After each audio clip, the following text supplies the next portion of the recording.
Bitch, where's my money? If you want to help me out, you can subscribe to me on Patreon, which is Grimachu, on Subscribestar, which is Grim-Jim, or if you want to make a one-off donation to help support me and keep the channel going, you can do so at paypal.me/JDesborough. Thanks. Mostly, role-playing games are fun pastimes and hobbies. But role-playing games can be art. They can be important.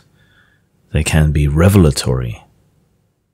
One of the chief aims and defining moments of a good role-playing game is when you're immersed, where you are, even if fleetingly, living the role and viewpoint of your character, reacting to the fantastical world around you and having it react to you. This is immersion, a profound sense of inhabiting another character and another time or place. This is the role-playing equivalent of the page-turner, the beautiful moment where you lose yourself in a piece of music, in a dance, in the rapt attention to a perfect moment in a film. It's when you get lost in the art of it and become a part of the art of it, when just for a moment you are your character and you are in that world. It's escapism, it's fun, it's a moment of ecstasy, a transcendent flutter, but it makes it all worthwhile beyond the everyday fun of storytelling. And almost uniquely, it's a shared experience. The most profound part of it is that you are inhabiting a mind and a standpoint that is not the same as your own.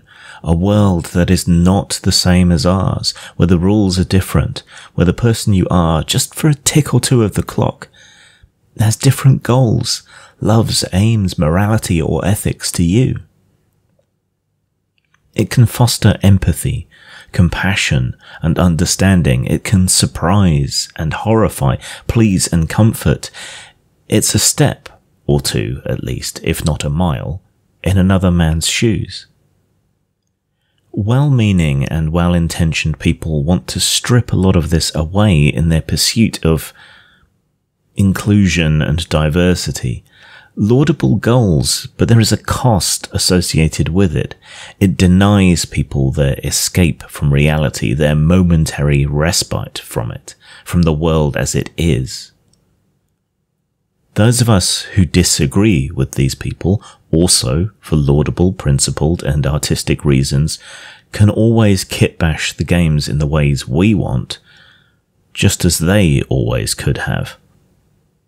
But there is something being lost in making every game and every world conform to modern moral and ethical schema and obsessions. It won't be lost to dissenters, but it could be lost to the very people they mean to encourage, robbing them of those transcendent moments in gaming, those profound few moments in which we encounter the other, where we understand the other viewpoint.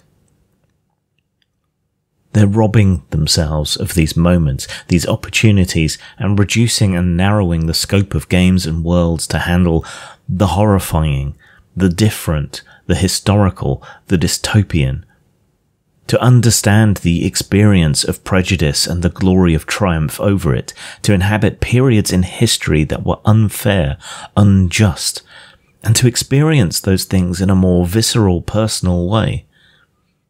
To ask what if, in terms of bad and negative outcomes, or speculative unwindings of possibility to understand the future. Conflict is where story is, where heroes are made and villains unmasked. If we cleanse our imaginary worlds of bigotry and hatred, of evil deeds and unjust systems, bad rulings, then what are our heroes to do with themselves? Where is the story? Where is Robin Hood without Prince John?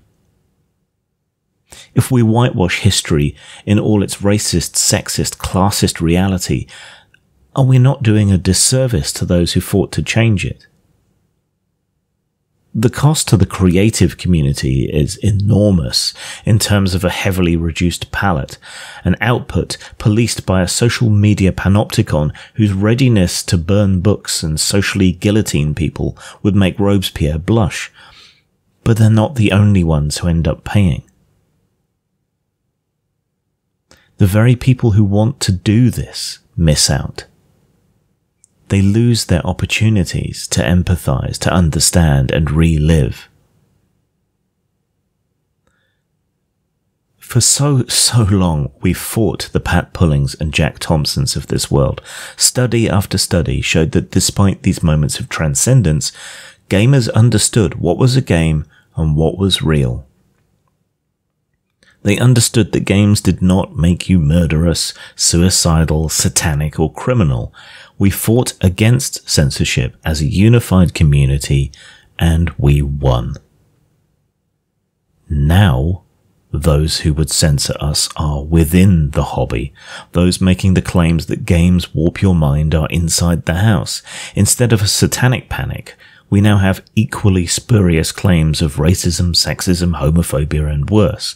People rewriting the history of the hobby to make it sound exclusive, sexist, nasty, unwelcoming, when the opposite is true. People today within the hobby who play the games, who should know better, claim the same things that Pulling and Thompson did, just in regard to different topics. A community that once embodied the very best aspects of anti-censorship and science-led thinking, of liberal thinking, has been overrun by people who clamour for censorship and control at enormous cost to themselves as much as anyone else. They demand diversity in a way that guarantees homogeneity and sameness, who deny themselves the very possibility of experiencing the viewpoint of the other in a profound and meaningful way, who, it seems, genuinely can't tell the difference between reality and fantasy, between escapism and current affairs, who, if that is true, shouldn't be consuming any media at all.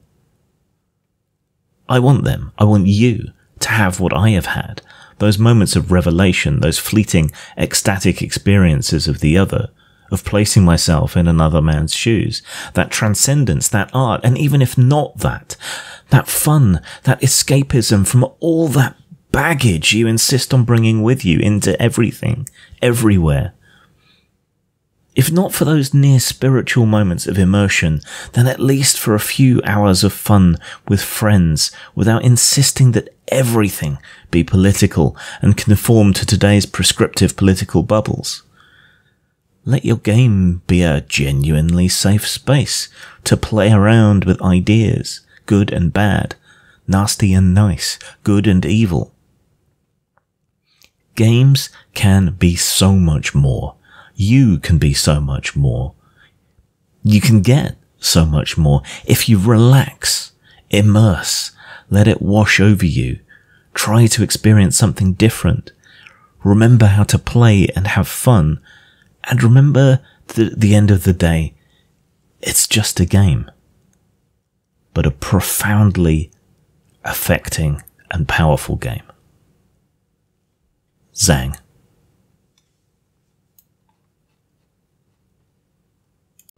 It's been called misogynistic, racist, a hate group, reactionary. It's been blamed for Trump, for keeping women out of games and technology. None of this is true. If you want the real story, then you need to buy Inside Gamergate.